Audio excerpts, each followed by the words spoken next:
Hi, this is Tony Elias. Thanks for watching MotoAmerica on YouTube. Don't forget to subscribe. Junior Cup race number 2. What's going to happen with the rest of this field and the 99? We're getting ready to find out as soon as the lights go off. We're away racing. It looked like DeMario from the middle row got a good launch. The 69 trying to find some real estate is Bickney's, but it's going to be our pole sitter, Avery Dreyer, who leads us into turn 1. Got really close back there for that 5th and 6th spot, but Dreyer, who controlled the race from the front yesterday pretty well once he got there. It'll be interesting to see what strategies some of the other riders have today as far as getting up alongside of him. You see DeMario already giving it a go as they go through the fast turn 4 and down into this braking zone, turn 5 for the first time. Bickney's on the inside as well. Door left open, but no room for Bickney's on the 69. So Avery Dreyer, mentioned 16 years old, on the Bad Boys Racing Ninja 400. Avery Dreyer, even though 16 years old, is only 2 classes away from graduating high school. When I talked to Dreyer about his plans for the future, he's kind of debating, do I just get these 2 classes done and graduate, or do I wait until the fall to get it done? Yeah. Well, right now he's not thinking about any of that, is he? So he's out front doing what he did yesterday. We saw yesterday, Greg, that there was some splintering of the groups early. Today, everybody's much more in a line a little bit longer. You know, the hardest thing about this is it's a controlled aggression, really, for the first few laps. You want to try to get as many places up the road as you can, but you have to be able to do it without disrupting things too much and losing too much time and creating gaps, because they're hard to make up.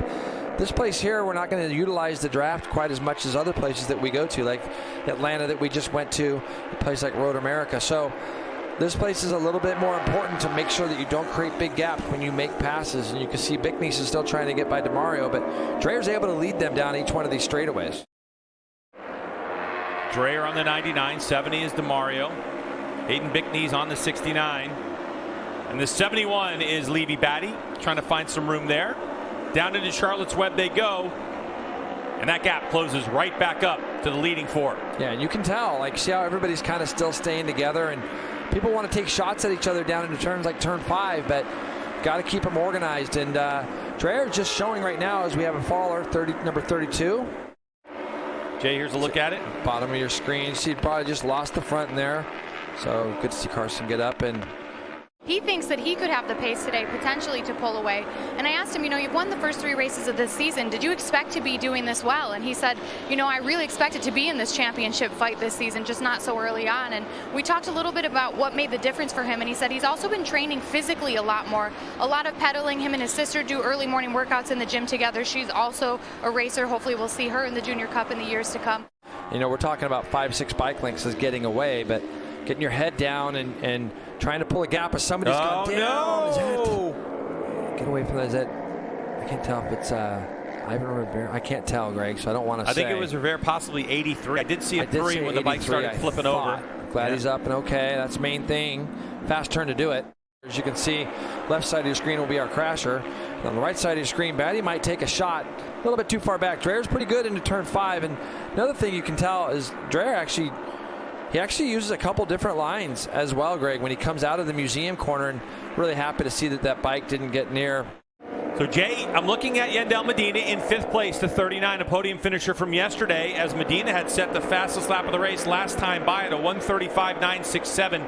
Now we'll see how it goes to the stripe as they come across start-finish line, and it's Max Van. Sets the fastest lap of the race at a 35.623. That was close, though, between Batty and Dreyer right down into turn 1. He rode with Dreyer quite a bit in practice, and by following him, he was able to just kind of watch and see what Avery was doing and able to learn from him. And based on what he saw, they made some gearing changes that they think will help.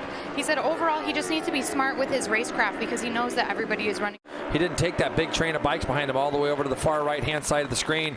And look at the distance that he cut down compared to the last 2 or 3 laps in that section that we were talking about.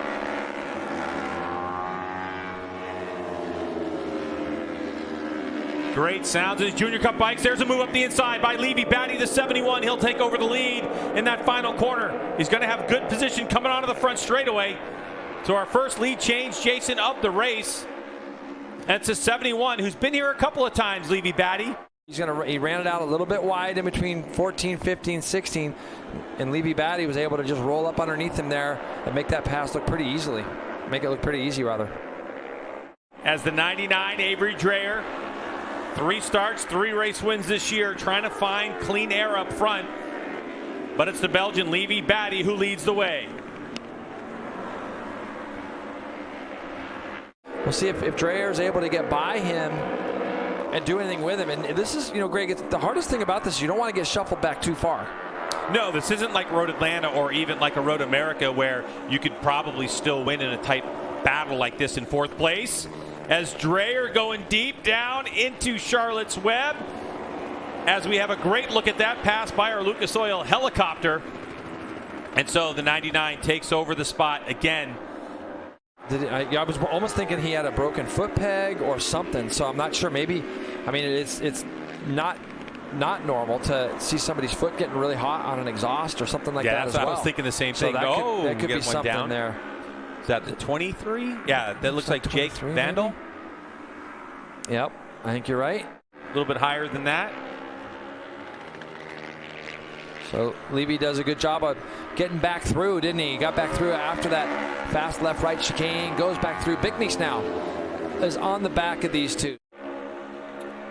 Jason, we were talking about it a moment ago. Oh, and it looks like Rossi Moore, maybe? Rossi Moore? Yeah, looks like last corner. Billy Ryder on that KTM RC390 in the field.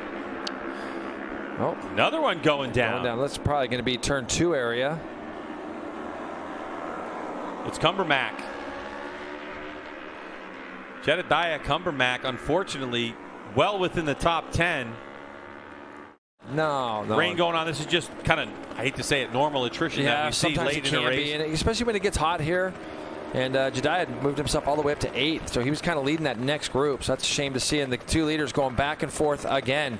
So Levy did the exact same move as he did before at the end of that back straightaway. He was able to duck up the inside of Dreyer. And looking at lap times right now, everybody's still running in the 36s in this first 7. And Max Van starts to make his move forward right now. And these 2 guys in 2nd and 3rd have a really good run up over the top of that hill. And Dreyer's going to go by, I think. Yeah, Dreyer goes back by, and Bickney's also is going to try to squeeze himself into 2nd place. So I'm not quite sure if Levy didn't quite get the drive he wanted out of turn 2, but those guys had a head of steam on him as they went up over that hill into turn 4.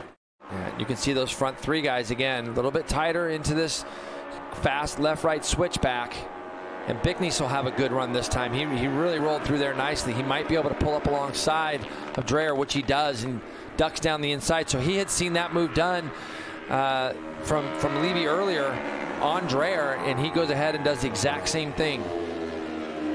Bickney is down the inside of Dreyer as they head down towards, and Levy is really tight as they come down into there. Whoa! And Levy Batty almost collides with Bickney's rear tire, able to save it. The hardest part for that, though, for Levy now is entering that tight and pulling that much lever on. The drive out makes it a little bit harder on these smaller bike. It looks like the SportBikeTrackGear.com entry, almost said Junior Cup from last year. Max Van, it looks like his progress is starting to stall out a little bit as Levy Batty goes right up the inside. What a move. That's a really good move. That's just knowing where your bike is going to be good. As it looks like Bickney tries to go up underneath, and now these 3 messing around at the front has allowed Medina to get himself back into this mix. Max Van as well. A little bit of a miscue on the turn-in for Medina. That's going to cost position and a little bit of a gap as Medina looks over. Now the white flag flies, so the final lap, and that mistake could have cost those back 4 an opportunity to win this race. So now it's, at the moment, the 71 of Levy Batty over Bickney's and Avery Dreyer. You can definitely lead this race by leading out of the last corner.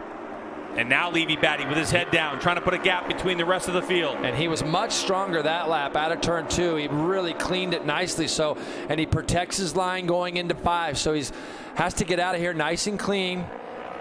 And, really, I think if he can get to the last sector, he's shown, Greg, that he's been really fast to that last sector. But these guys are both going to be trying to draft. As you can see, Dreyer and Bickney's in line right behind each other. Didn't leave the door open, had enough room to make the museum corner work for the 71. I think Levy will probably go over to the left, much like you saw Dreyer doing earlier in the race. You can see he's kind of got that bike over there. Now he swings it out wide to try to get a little bit of a run through here. Now let's see if Bickney's can get to the left side of him before they get down to this braking area. Bickney's has a run. Levy Batty, 6th yesterday, trying to go for the first MotoAmerica run, loses position to Hayden Bickney's, the 69. On this final lap, only a couple corners to go. Maybe one more place to pass. If Levy Batty, I thought for a moment that Batty was going to try to do it. Does he have a run to get to the final corner? Here we go, it's the 69 with a wide drive onto the front straightaway. In the draft is the 71. What's going to happen to the line as we go? It looks like Levy Batty. No, but it's Hayden Bickney's by 9,000ths of a second. That's going to be a photo finish. Battle for 8th, and it looks like Aiden Sneed up and out of the saddle on the 15 is going to finish on the back of that pack. Jaden Fernandez. Jaden Fernandez, the 8th. Logan Cunnison in 9th. The 14-year-old Crease Elliott in 10th. David Roth, Logan Monk, and Aiden Sneed. Here you go, Greg. Here's the photo finish. And man, it looks like Levy Levy Batty to me. It's Levy Batty to me. It looks like on that.